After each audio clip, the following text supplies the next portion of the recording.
Hello everyone and welcome back to FantasyFootballFix.com and welcome back specifically to my latest installment of Eddie versus the Algorithm, the series where every week myself, FPL Phillips, takes on the computer-generated team by the Fantasy Football Fix algorithm to see if I can score more points than a computer-generated one over the course of a season. Now we're still currently catching up on game week 29. The Everton-Newcastle game is still to play, so we'll have to add on the points from last game week on next week just to make sure that nothing crazy happens and it alters the scores. But I've also caught up by added on the game week 28 ones that weren't currently finished by the time that we did the game week 29 video. But you're not interested in much of that. Let's get into the video and more specifically having a look straight away at what the algorithm team is looking like in a game week where a lot of people, I suspect, are playing the free hit or looking to bring in some players who actually aren't blanking in this game week. So no messing about then, let's get into having a look at this algorithm team. And now, of course, with it being a blank, we don't have much choice with regards to players to go for this week. So I do really apologise that if my algorithm team and Eddie's team look quite similar, to be honest. There's only going to be a couple changes from what I've seen when I was drafting mine and having a look at the algorithm team this morning. They are very, very similar indeed. So apologies for that. But either way, I think this is the kind of template team that looks very, very strong for game week 30. And I will address which picks I think are better to bring in the long term as well as just going for them in game week 30 itself. In goal, it's going to be Jose Sarr, who I think is a very solid pick to go with in goal. Of course, there are other options that you could go for this week, such as Kasper Schmeichel in goal, with Leicester having some nice double game weeks announced in the coming weeks. But Sarr, I think if you're on a free hit, is probably the best choice. Leeds haven't looked the best, more defensively than attackingly, but still, I think Wolves have looked very solid at the back and have a great chance of getting a clean sheet.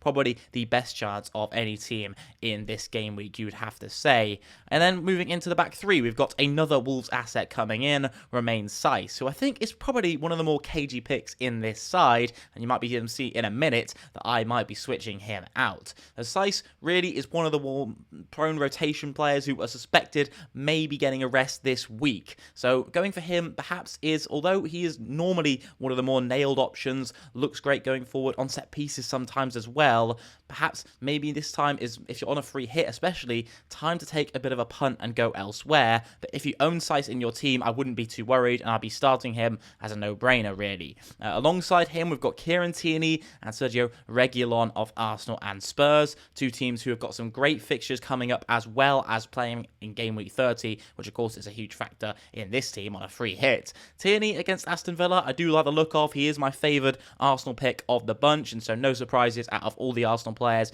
in the back line that he does come in. And then Reguilon on the other side was a toss-up. You'd really think between Doherty and Reguilon, as the centre-backs not offering much in terms of options for Spurs, despite Christian Romero picking up a goal in game week 29. But Reguilon, I think, has just looked better than Doherty in the most recent games. Doherty, before that, had a much better spell, you'd have to say, than Reguilon, but he's looked a little bit off it lately, really. So just judging by the eye test, you would think that Reguilon may be the one to go for, but the algorithm indicating that the statistics are kind of backing that up, especially over the course of the season, maybe, if it's considering that. So really long-term and really relatively short-term, I think Reguilon's look better, but of course we've seen just a couple of weeks ago how well Doherty was playing and what a spell he was having. So either way, going for either of those fullbacks, I think, at Spurs is a great option to go for. We've then got a midfield four coming in with two Leicester assets. Of course, mentioning before with Michael that Leicester have some great fixtures coming up and still have more games to be rescheduled that were postponed earlier in the season.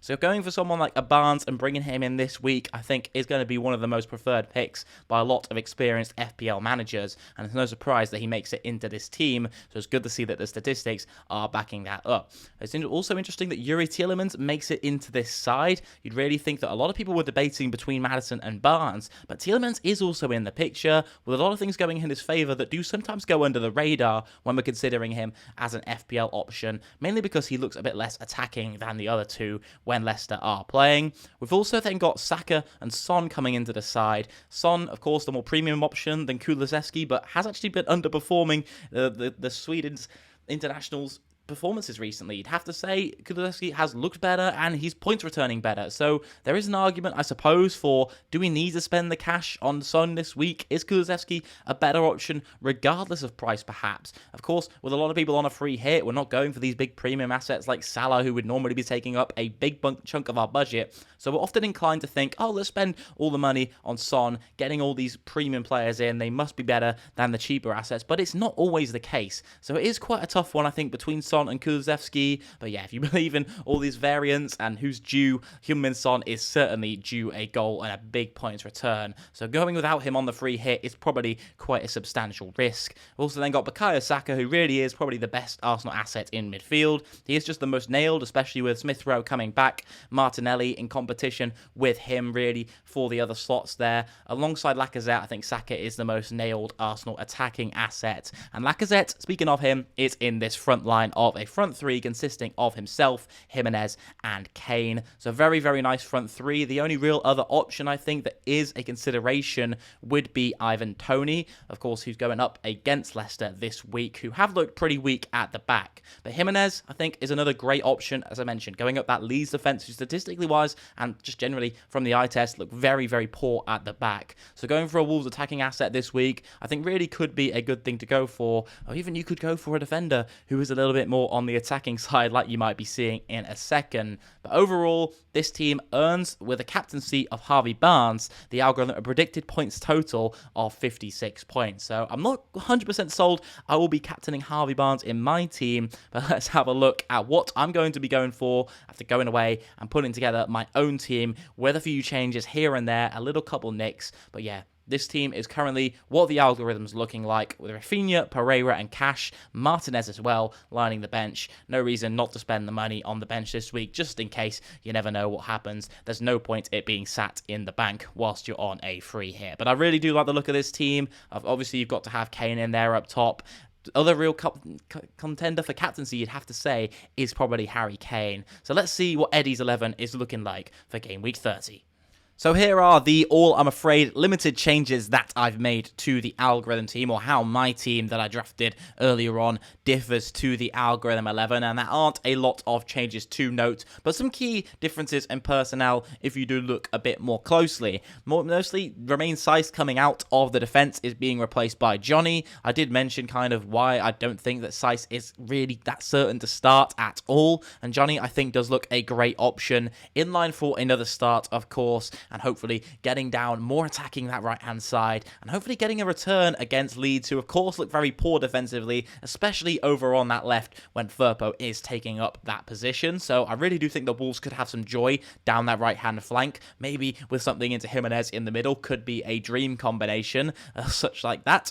Maddison also comes in for Yuri Tielemans. I just do think that my analysis that I've done ranks Barnes first, Maddison second, and Tielemans third. It is a bit closer than I did suspect, but Maddison overall takes the edge over Tielemans if you can afford to bring him in instead, especially for a one-week punt. It's quite nice to have those two Leicester midfielders in, but if you're looking to bring in one for game week 30 onwards, I think that Harvey Barnes is projected to score quite a substantial more of points from the algorithm in terms of predictions long term than Maddison. So going for Barnes, I think, is still definitely number one. Harry Kane's also taken the captaincy off Harvey Barnes. I do think that just the form Kane's in right now, he seems to be ever consistent, whereas Barnes is a bit more of an out there punt. So I would probably stick it on Harry Kane if I did own him, and specifically I would have to be bringing him into my own personal team, but I would have the armband on Harry Kane. He just seems to be in that form at the moment where it's unlikely he doesn't score, so he seems a rather safe pick, whereas Harvey Barnes, could be more of a blanking option, but equally may actually have a higher ceiling than with a game against West Ham United, despite the injuries that the Hammers have been picking up recently and the worst form that they are looking in at the moment. So maybe that's playing into the algorithm's prediction, is that West Ham's form earlier in the season looked a bit stronger, whereas now perhaps it's not as well defensively sound as it was, and so Harry Kane I think looks better option than Harvey Barnes, just edges it for me in my opinion. But let me know who you're captaining down below in the comments for sure. But other than that, there aren't any changes to the side that you saw with the algorithm. I do think it is a really strong looking team, but it is important to remember, of course, that it's not essential to have an 11 this week. So if you're not playing the free hit chip, don't be rushing and taking mad hits everywhere to get these players into your side. I think just bringing in one even even, or rolling the transfer is a very strong option this week. Harvey Barnes would probably be top of my watch list, as well as getting in Harry Kane if you can afford that without tearing up your entire side. But this is a team I really do like the look of if you're looking to play a free hit this week. A nice balance of some safe picks, but also some a bit more orthodox and out there selections you can go for too. So yeah, I do wish you the best of luck for game week 30. That is going to wrap up Eddie versus the algorithm for another week. Hopefully I can take the W and get back into reaching the total of the algorithm, tying it up before we head into the latter stages of the season. My predicted points total for this week is going to be 54 points. So yeah, still a pretty decent one for a game week where so many teams are blanking, and when there aren't many fixtures, there isn't that much potential to getting both clean sheets and hefty amounts of attacking returns. So we'll see if either myself or the algorithm can live up to those scores, but I do kind of doubt it, to be honest. I feel like it's going to be one of the lowest scoring game weeks of the season, so don't feel too bad if you don't do very well this week. Remember, it is all relative to how others around your rank are performing. But yeah, once again, wish you the best of luck for Game Week 30. I'll see you very soon. Thanks once again for tuning in to Eddie versus the Algorithm. Leave a like if you enjoyed it. Subscribe if you're new around here. All that good stuff. I'll see you soon. Goodbye.